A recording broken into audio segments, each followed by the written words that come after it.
Hi friends, स्वागत है आपका आपके अपने YouTube channel excellent Gurukul Ajmer में। आज अपन चैप्टर नंबर 11 पढ़ेंगे, समरूपता सिमिलरिटी। ठीक है ना। ये सिमिलरिटी के बारे में समझा करके मैं आपको एक छोटी सी कहानी भी सुनाऊंगा इसी में, जो कि मोटिवेशनल कहानी है। और आपको पता ही होगा बच्चों, बहुत दिन हो गए आपको मेरे से कहानी सुने हुए। जब आप यहाँ आते थे ऑफलाइन क्लास है तो हर रोज लगभग 2-3 दिनों में आप एक दो कहानियाँ जरूर सुनते थे, लेकिन आज बहुत दिनों बाद आप मेरी कहानी सुनेंगे तो वेट करिएगा थोड़ा। पहले अपन सिमिलरिटी के बारे में समझ लेते हैं, फिर मैं आपको एक छोटी सी कहानी सुनाऊंगा। ठीक है। तो सिमिलरिटी क्या होती है? समरूपता सिद्धांत होती है। देखो अपन इसका संधि विच्छेद करें कि समरूप तो क्या होगा? समान रूप। समान रूप यानी समान आकार। समान आकार की कई वस्तु होती है, जैसे मान लो कि अपन ने ये वर्ग बनाए और ये वर्ग बनाए, ये दोनों ही गोलाकार है तो इनका आकार समान है, भले ही माप समान नहीं है, कोई दिक्कत नहीं है। जैसे अपन ने समबाहु त्रिभुज बनाया, जैसे इस त्रिभुज की भुजा जो है अपने पास में 4 सेमी है, और एक अन्य त्रिभुज बनाया जिसकी प्रत्येक भुजा की लंबाई 2 सेमी है। इनकी माप समान नहीं है लेकिन इनका आकार समान है। इनका आकार समान है तो ये दोनों क्या हुए? समरूप हुए। आपने 9th क्लास में पढ़ा होगा सर्वांगसम आकृतियों के बारे में। सर्वांगसम का मतलब क्या होता है कि आकार समान हो उनका और माप भी समान हो। जैसे कि मान लो यहाँ पे 5 सेमी भुजा का मैंने एक त्रिभुज बनाया है, अन्य त्रिभुज भी 5 सेमी भुजा का त्रिभुज बनाया है, तो इनके माप भी समान है, इनके कोण 60 डिग्री है, समान है। तो ये त्रिभुज जो होंगे ये सर्वांगसम त्रिभुज होंगे। ये दोनों त्रिभुज सर्वांगसम है, लेकिन ये दोनों त्रिभुज सर्वांगसम नहीं है, समरूप है। तो अब आपको इनसे ज्ञात हुआ होगा कि जो आकृतियां सर्वांगसम होती है वे समरूप भी होती है। समरूप का मतलब समान रूप, सर्वांगसम भी है तो समरूप भी, लेकिन जो समरूप है आकृतियां वो सर्वांगसम हो ये आवश्यक नहीं है। अब आपने कभी विचार किया होगा कि चंद्रमा या सूर्य या माउंट एवरेस्ट या ऊंची और भी चोटियां जैसे गुरु शिखर वगैरह पहाड़, इनकी ऊंचाइयों को कैसे मापते हैं? क्या इनको प्रत्यक्ष विधि से मापते हैं? फीते से, फीते के द्वारा इनकी दूरी ज्ञात की जाती है? तो वास्तव में ये दूरियां फीतों के द्वारा या फिर प्रत्यक्ष या रूप से नहीं ज्ञात की जा सकती है। इनको वास्तव में अपन अप्रत्यक्ष विधि के द्वारा ज्ञात कर सकते हैं।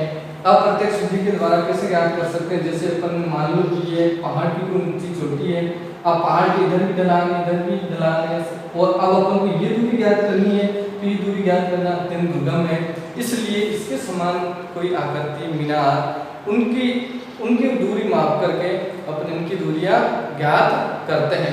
तो वास्तव में ये जो अप्रत्यक्ष अवधारणा है, मापन की जो अप्रत्यक्ष अवधारणा है, वही अवधारणा अपना समरूपता सिद्धांत है। तो वही अवधारणा क्या है? समरूपता सिद्धांत है। तो इसी के बारे में अपन आज विस्तार से चर्चा करेंगे।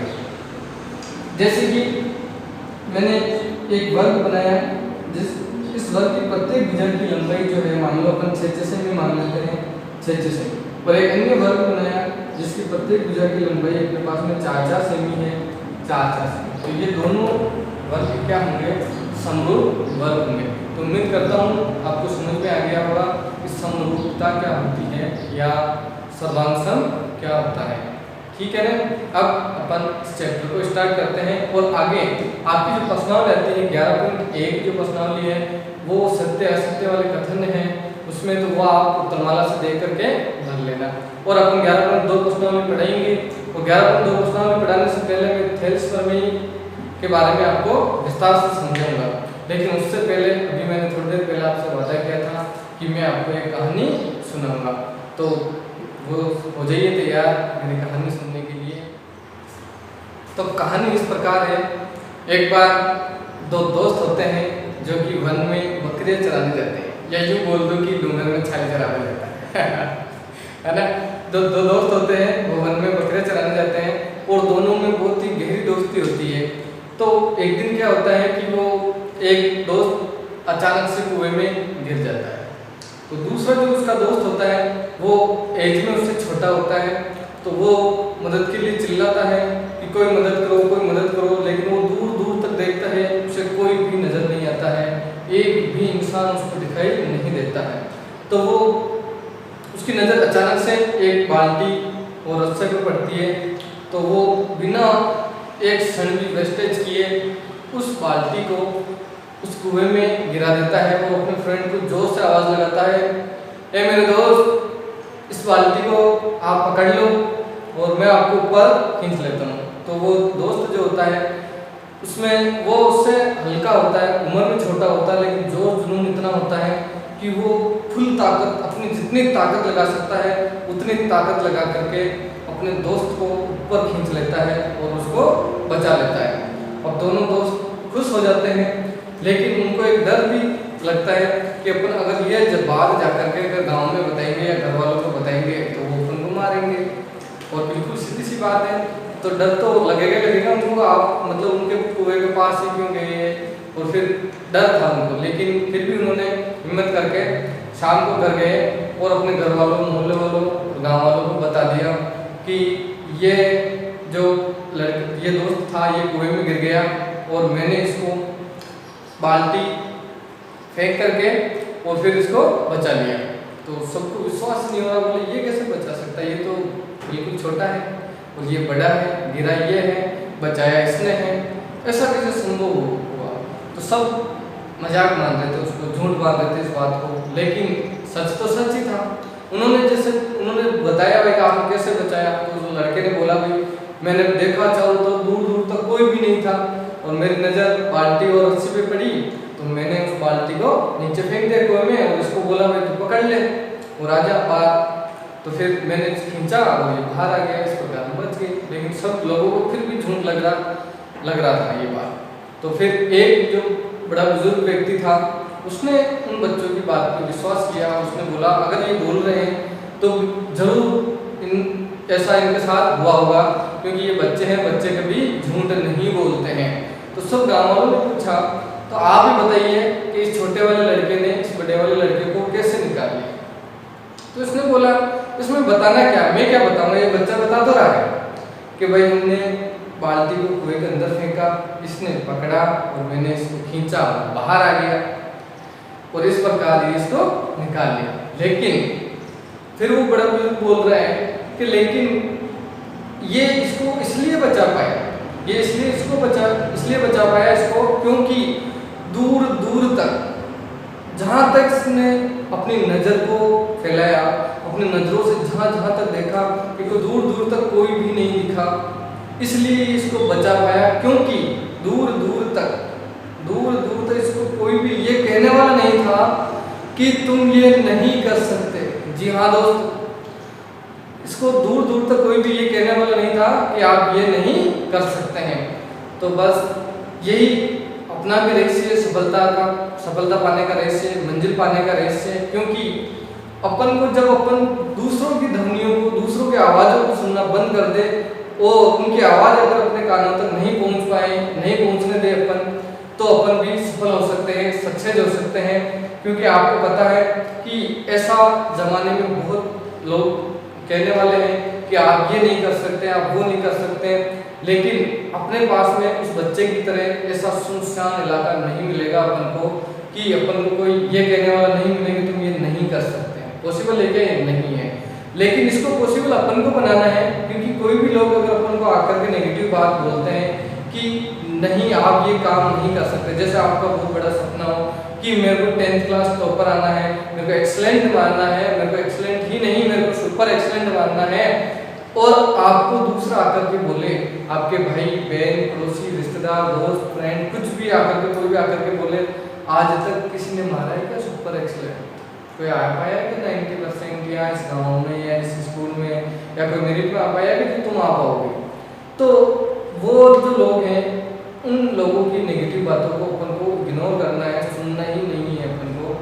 अगर अपन उन बातों को सुनने लग जाते हैं और बार बार अपने मस्तिष्क में विचार कर लेते हैं कि ये सामने वाला व्यक्ति सच बोल रहा है, तो अपना मस्तिष्क ऐसी प्रतिक्रिया देने लग जाता है अपन को कि आप ये काम नहीं कर सकते, आप ये काम नहीं कर सकते, और अपन काम करने के से पहले ही अपन हार मान लेते हैं। तो ऐसा अपन को नहीं करना है, इन आवाज़ों को अपन को रोकना है। आवाज़ें दो प्रकार की होती है। एक तो मैंने अभी बताया जो बाहर से आती है, एक तो जो मैंने बताया बाहर से जो आवाज़ आती है वो, और एक दूसरी आवाज़ होती है जो अंदर से आवाज़ आती है। और जो अंदर से आवाज़ आती है ना, वो बाहर वाली आवाज़ से कई गुना ज़्यादा घातक है, कई गुना ज़्यादा घातक है।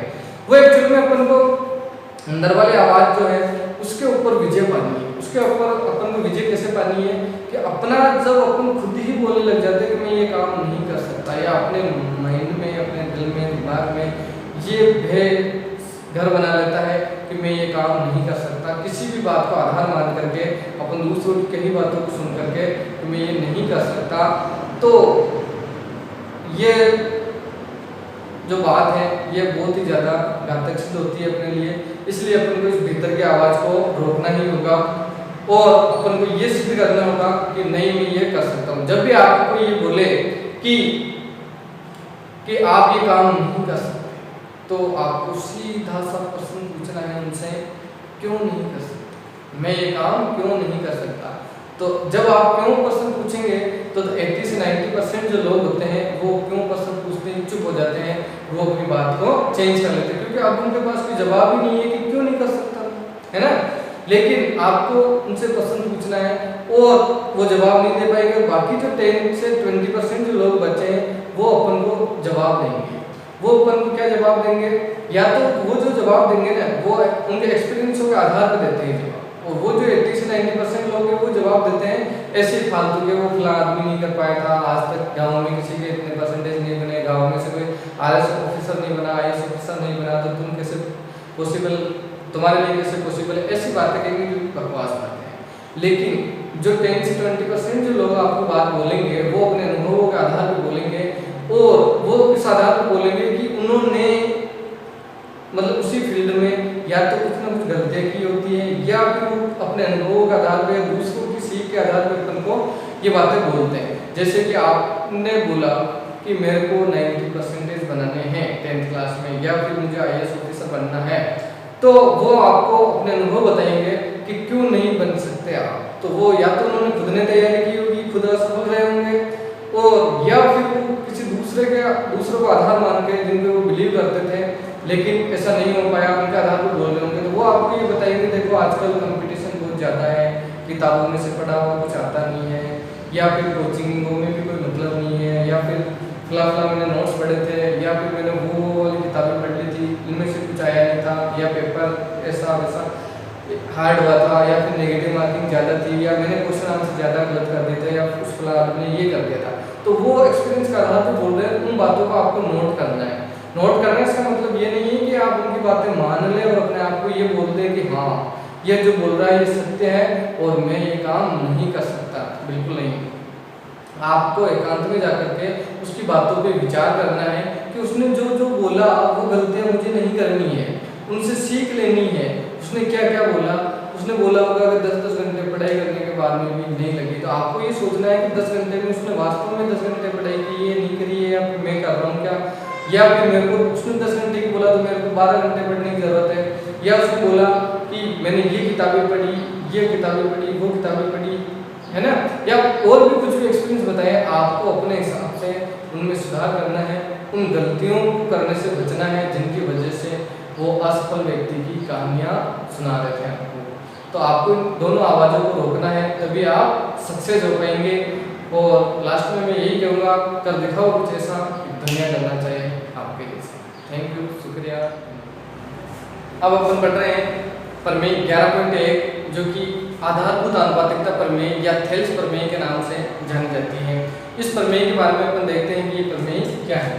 प्रमेय अपने पास किसी त्रिभुज की एक भुजा के समांतर खींची गई रेखा यदि त्रिभुज की शेष दो भुजाओं को प्रतिच्छेद करें तो ये दोनों भुजाओं को समान अनुपात में विभाजित करते हैं। ये प्रश्न, ये जो प्रमेय है ये बोल रही है यदि कोई त्रिभुज है, जैसे मान लीजिए अपन ये त्रिभुज बनना है,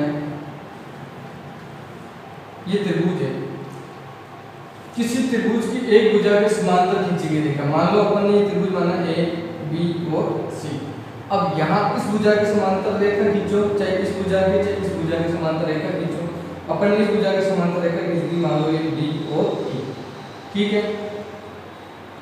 एक भुजा के समांतर खींची गई रेखा यदि त्रिभुज की शेष दो भुजाओं को प्रतिच्छेद करे, तो इस रेखा के समांतर अपन ने रेखा खींची है, समांतर रेखा। अब ये शेष दो भुजाओं को प्रतिच्छेद कर रही है, तो ये दोनों भुजाओं को समान अनुपात में विभाजित करती है। ये अपने थेल्स प्रमेय है।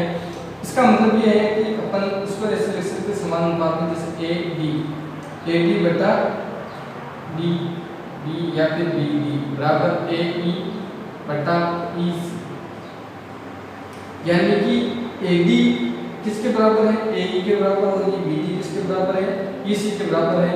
यानी ए डी बराबर ए ई और बी डी बराबर ई सी। ये चीज है। अगर कोई भी त्रिभुज है, उसकी त्रिभुज की किसी एक भुजा के समांतर अपन रेखा खींचते हैं और वो शेष अन्य दो भुजाओं को प्रतिच्छेद करती है, तो वे दोनों जो भुजाएं होती है वो समान अनुपात में विभाजित हो जाती है। अब इस प्रमेय के द्वारा अपन और भी परिणाम ज्ञात कर सकते हैं और उन परिणामों को भी अपन ध्यान रख सकते हैं। जैसे फर्स्ट परिणाम ये हो गया अपना, सेकंड परिणाम अपन ऐसे भी कर सकते हैं। जैसे मान लो अपन ने ये लिखा ए बी पूरी भुजा ए बी बटा, जैसे ये यहाँ से यहाँ और फिर ए बी बटा ए बी, ये भी इससे संभव है। जैसे यहाँ पे क्या हो जाएगा, ए सी बटा ए सी बटा ए ई। और तीसरा परिणाम जो है अपन ये ज्ञात कर सकते हैं। अब अपन इस पूरी भुजा को लेकर के इसको लिखते हैं, ठीक है ना, बी डी को। तो अपन लिखेंगे यहाँ पे ए सी बटा बी डी बराबर, अब की बार क्या हो जाएगा अपने पास में, सॉरी यहाँ पे ए बी आएगा, ए बी बटा बी डी। यहाँ पे हो जाएगा अपने पास ए सी बटा ई सी। ये परिणाम भी अपन को ध्यान रखने हैं और आगे इनकी जरूरत अपन को पढ़ने वाली है, तो ये अपन को ध्यान रखना है। प्रमेय को वापस समझ लेते हैं। यदि कोई त्रिभुज है, इसकी किसी भी भुजा के समांतर एक रेखा खींचते हैं, जैसे अपन ये खींची डी और ये अन्य दो भुजाओं को समान मतलब प्रतिच्छेद कर रही है, तो ये जो दोनों भुजाएं हैं उनको ये समान अनुपात में विभाजित होगी, यानी ए डी बटा बी डी, ए ई बटा बी सी, ठीक है। और दूसरा जो परिणाम है अपन ऐसे ज्ञात कर सकते हैं, ए बी बटा ए डी, ए सी बटा ए ई। और नेक्स्ट जो परिणाम है वो अपन ऐसे ज्ञात कर सकते हैं, ए बी बटा बी डी और ए सी बटा ई सी, ठीक है। अब पढ़ते हैं अपन प्रमेय 11.2 जो कि थेल्स प्रमेय का जस्ट अपोजिट है। देखते हैं अपन प्रमेय 11.2 जो कि थेल्स प्रमेय का एक विलोम है। ये प्रमेय यदि एक रेखा किसी त्रिभुज की दो भुजाओं को समान अनुपात में विभाजित करे तो ये तीसरी भुजा के समांतर होती है। तो आपको ज्ञात हो गया होगा कि ये जो प्रमेय है, ये पहली वाली जो प्रमेय थी अपनी 11.1 उसका जस्ट अपोजिट है। उसमें ये बोला था कि अगर मान लो कोई भी अपन ने त्रिभुज माना ए बी सी, इस बी सी के समांतर यानी कोई सी भी भुजा के समांतर अपन एक रेखा खींचते हैं, वो शेष अन्य दो भुजाओं को समान अनुपात में विभाजित करती है। लेकिन अब यहाँ पे ये है कि ये अपन को समांतर दे रखे हैं, यानी समान अनुपात में ये भुजाएं दी हुई है, तो ये जो रेखा है समांतर खींची गई जो रेखा होगी वो उसके समांतर होगी, ठीक है ना। तो अब अपन इसको ऐसा मान लेते हैं कि ये जो रेखा है अपने पास में, ये एल रेखा मान लो इसको, या एन रेखा नाम दो, यहाँ पे बिंदु डी दे दो, यहाँ पे बिंदु अपन ए दे दिया। अब अपन को ये बोल रहे हैं प्रमेय के लिए एक रेखा से त्रिभुज की दो भुजाओं को समान अनुपात में विभाजित करें तो तीसरी भुजा के समांतर होती है, यानी कि ए डी ये समान अनुपात हो गया, यानी ए डी बटा बी डी बराबर ए ई बटा ई सी। अगर ये चीज है दोनों, अगर प्रश्न में दी हुई है ये दोनों, तो ये फिर क्या होगा, ये दोनों भुजाएं जो होगी वो क्या होगी, आपस में समांतर होगी। तो अपन लिख सकते हैं आते हैं डी ई समांतर बी सी। इन देखो दोनों जो प्रमेय थे, इस प्रमेय 11.1 थी और ये 11.2, इन दोनों प्रमेय को अपन सिद्ध करके बता सकते हैं।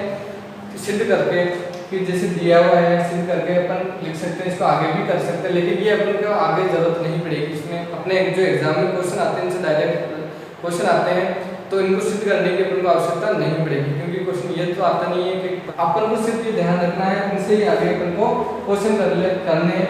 इसी वजह से अपन इतना ही बता रहे हैं और बाकी इनसे रिलेटेड क्वेश्चनों को अपन आगे देखेंगे, ठीक है ना। इसकी अगली वीडियो में अपन क्वेश्चन करेंगे 11.2 प्रश्नावली के।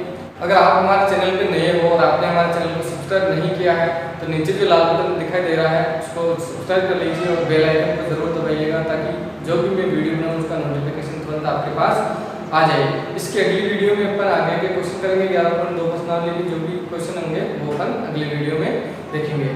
तो मिलते हैं नेक्स्ट वीडियो में, तब तक के लिए थैंक यू। शुक्रिया, धन्यवाद, बाय बाय।